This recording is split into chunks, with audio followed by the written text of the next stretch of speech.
할렐루야, 반갑습니다. 아침에 눈을 뜨면 오늘 해야 되는 일들이 있다는 것, 그리고 그 일들이 너무나도 감사한 정말 주님의 일들을 행할 수 있다는 것, 우리에게 주어진 어떤 생명의 시간뿐만 아니라 사명이 있다는 것에 대해서 감사를 가지고 출발을 합니다.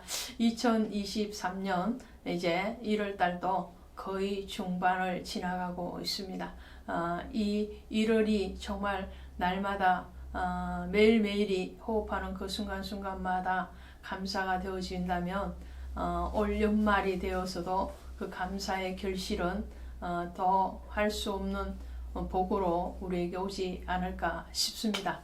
그런 의미에서 바이블 스토리 산책 마태복음 18장을 오늘 또 진행하도록 하겠습니다. 18장에 오시면 제자들이 예수님께 오셔서 와서 천국에서 누가 크니까 이렇게 질문을 하는 것을 봐요. 그러면 거기에 대해서 예수님이 대답을 하시는 장면이 18장의 내용 중에서 큰 부분을 차지하고 있는데요.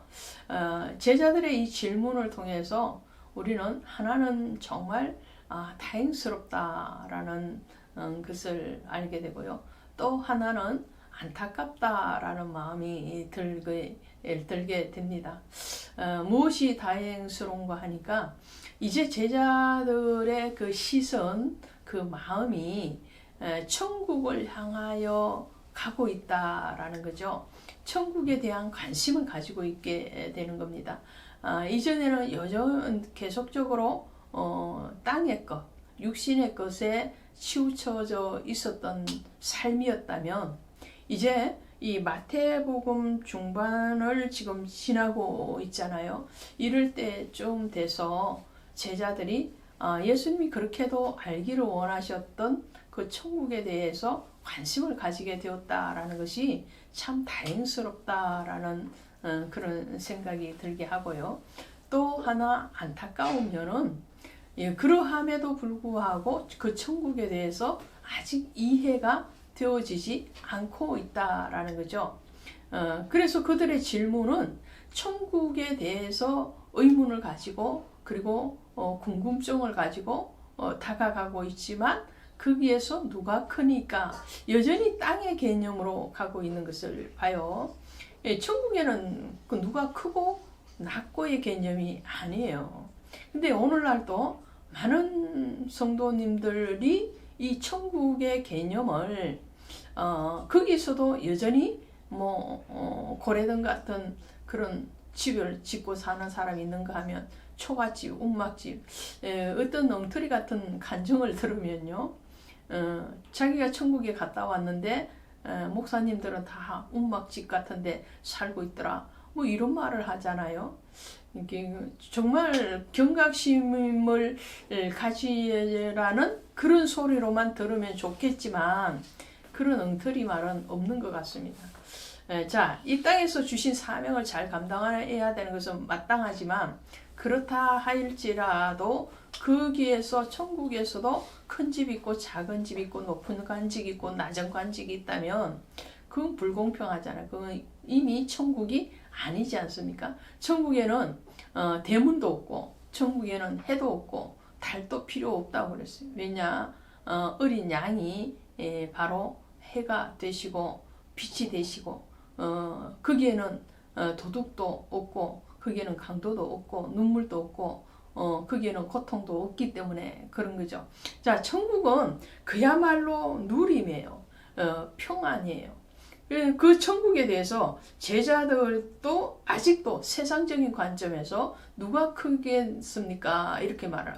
마태복음 20장에 가면 이와 비슷한 내용이 또 나오죠. 20장에 가시면 20장 20절에 가면 세베대의 아들의 어머니가 그 아들들을 데리고 예수께서 절하며 무엇을 구하니 주의 나라에서 하나는 주의 우편에 하나는 주의 좌편에 앉게 하소서 이렇게 말을 하거든요. 이 세베대의 어머니라는 것은 바로 야고보와 요한의 어머니를 얘기해요. 그 야고보와 요한의 어머니가 예수님께 청탁을 하는 거예요. 청탁 치맛바람을 일으키는 거죠. 그 주의 나라에서 하나는 내 아들 하나는 우편에 하나는 좌편에 앉게 해주세요.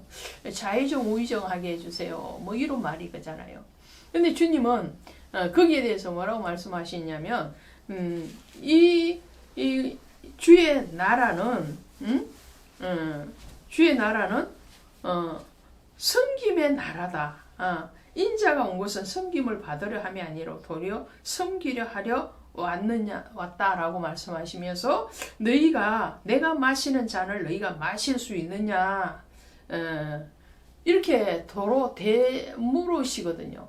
내가 마시는 잔 주님의 나라는 먹고 마심의 나라가 아니라고 로마서 14장 17절에서 말씀을 하시거든요.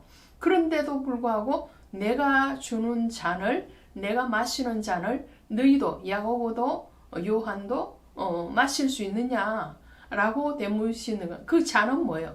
포도주 잔이 아니에요. 그 잔은 어떤 뭐 세상의 즐거움의 잔이 아니라는 거죠. 그 잔은 바로 고난의 잔이죠. 십자가의 그 고난의 길을 너희가 갈 수 있느냐라고 물어보시는 거죠. 자, 그래서 주님의 나라, 그 천국은 높고 낮음의 나라가 아니다. 어떤 지위를 가지고 대접을 받고 섬김을 받는 그런 자리가 모두가 우리는 그 천국은 자유함이에요. 희년은 완전한 자유를 얘기하잖아요. 모든 것에서 해방되는 것. 그것이 바로 천국이라는 거죠. 오늘 이 제자들의 물음에 대해서도 주님은 뭐라고 대답을 하시느냐면 이 어린아이와 같이 아니하면 천국에 갈 수가 없다라고 첫 번째 말씀.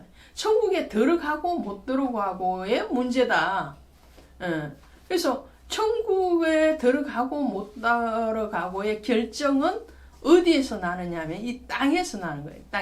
땅에서 속량함을 받아야 된다는 거죠. 땅에서 속량함을 받은 자가 14만 4천이잖아요.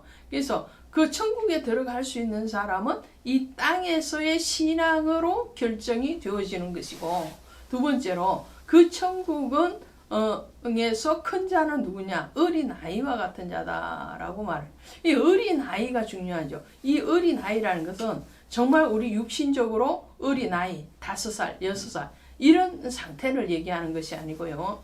우리의 심령이 그만큼 어린아이와 같이 순백의 심령, 주님의 말씀에 대해서 순종되어지는, 그렇죠? 그 순종되어지는 그 상태, 영적으로 순결의 상태, 거룩의 상태, 또 자기를 낮추는 겸손한 상태, 자기를 부인하는 상태. 어린아이는 자기 생각을 고집을 부모 앞에서 하는 것이 아니고 그 부모의 말씀하심에 그 부모를 그냥 전적으로 신뢰하고 믿는 거예요. 그 믿음으로 구원을 받고 그 자기 부인을 한 상태에서 주의 십자가를 지고 가는 자가 바로 천국을 갈 것이다 라는 말씀에 하시는 거죠. 그러면서 너희가 죄를 짓게 되면 그 손이든 발이든 그것을 잘라내는 그런 결단을 하고서라도 구원을 받는 것이 더 낫다라고 말씀을 하시는 거예요. 자, 그러면서 14절에 마무리를 하시는 거죠. 이와 같이 이 작은 자 중에 하나라도 이런 것은 하늘에 계신 너희 아버지의 뜻이 아니니라. 누구든지 실족하게 하지 말아라는 거예요. 어린 아이 하나를 잃어버리는 것도 또 주님의 뜻에 합당하지 않는 것 같이 주님은 이런 자를 찾으러 오셨지 그 이런 자를 잃기 위해서 오신 분은 아니시다라는 것을 말씀을 하시는 거죠. 그리고 그 형제에 대해서 어떻게 그 형제의 죄에 대해서는 두세 사람의 증인을 세워라라는 말씀이고요. 그리고 7번뿐 아니라 70번을까지라도 용서해라. 끊임없는 용서를 말씀을 하시는 거예요. 예수님께서도 하나님의 아들이심에도 불구하고 그 아들을 모욕하고 배반하고 그리고 욕보였던 그 많은 무리들에 대해서 용서하시죠. 십자가 위에서 주님은 용서를 선포하십니다. 아버지여 저들의 죄를 사하여 주시옵소서라고 용서를 하시는 것을 보게 됩니다. 그 용서에 대해서 말씀을 하시면서 24절에서 10,000달란트 빚진 자 하나를 데려오매 이 10,000달란트의 가치가 얼마냐? 오늘날로 환산을 하면 약 10억 달러라고 합니다. 어마어마한 거죠. 이 10억 달러의 빚을 진 사람이 와서 주인에게 그 빚을 탕감해 달라고 그럽니다.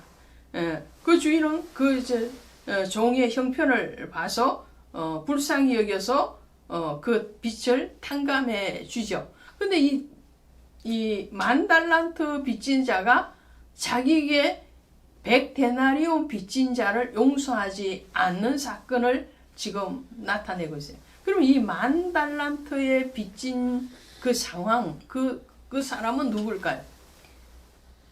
그리고 100데나리온의 빚진 자는 무엇을 얘기할까요?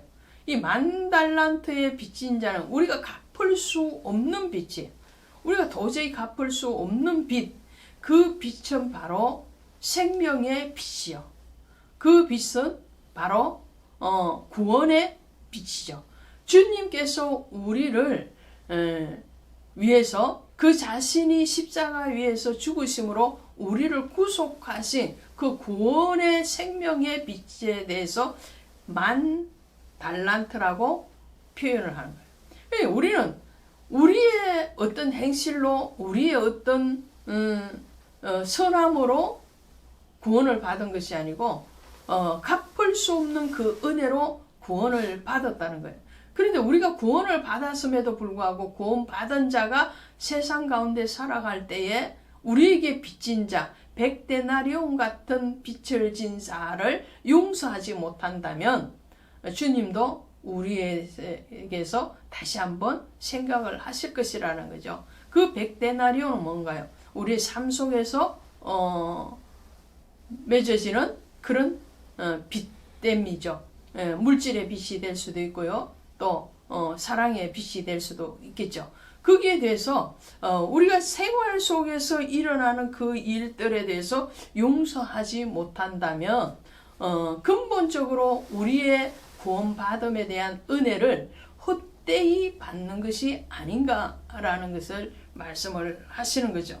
그러므로 35절에 너희가 각각 마음으로부터 형제를 용서하지 아니하면 나의 하늘 아버지께서도 너에게 이와 같이 하시리라. 그러니까 우리의 죄를 용서해 준 것 같이 우리에게 용서해 주시옵소서, 이 기도인 거예요. 우리가 우리에게 지은 죄를 용서한 것 같이 아버지께서 우리의 죄를 용서해 주기를 요청해야지, 우리가 우리에게 지은 죄, 그러니까 100데나리온의 빚과 같은 그런 삶에서 우리에게 잘못하고 우리에게 손해를 끼치고 우리를 핍박한 그 사람을 용서하지 못하면서 어떻게 우리는 하나님 앞에 영원한 용서를 받기를 원하는가라는 그런 질문을 던지게 되죠. 그 모든 용서가 이루어지고 화평과 화해와 평안이 이루어진 상태, 그 상태가 바로 천국이죠. 이 땅에서의 천국, 하나님의 나라가 너희 안에 있도다 그러죠. 우리 안에 있는 것은 모든 것이 용서되어지고 화해되어지고 화목되어질 때에 우리 안에서부터 천국이 임재되어지고 그 천국이 영원한 영생의 천국으로 옮겨지는 거죠. 우리의 육신이 생명이 다하는 날 주님께서 우리를 영원한 생명의 나라, 구원의 나라, 천국으로 옮겨 가실 것입니다. 그 나라는 계급의 나라가 아닙니다. 그 나라는 먹고 마심의 나라가 아니에요. 그 나라는 정말 자유함의 나라고, 그 나라는 화평의 나라요, 그 나라는 섬김의 나라요, 그 나라는 정말 울타리가 없는 아무런 정죄도 없는 그런 나라가 바로 천국입니다. 고맙습니다.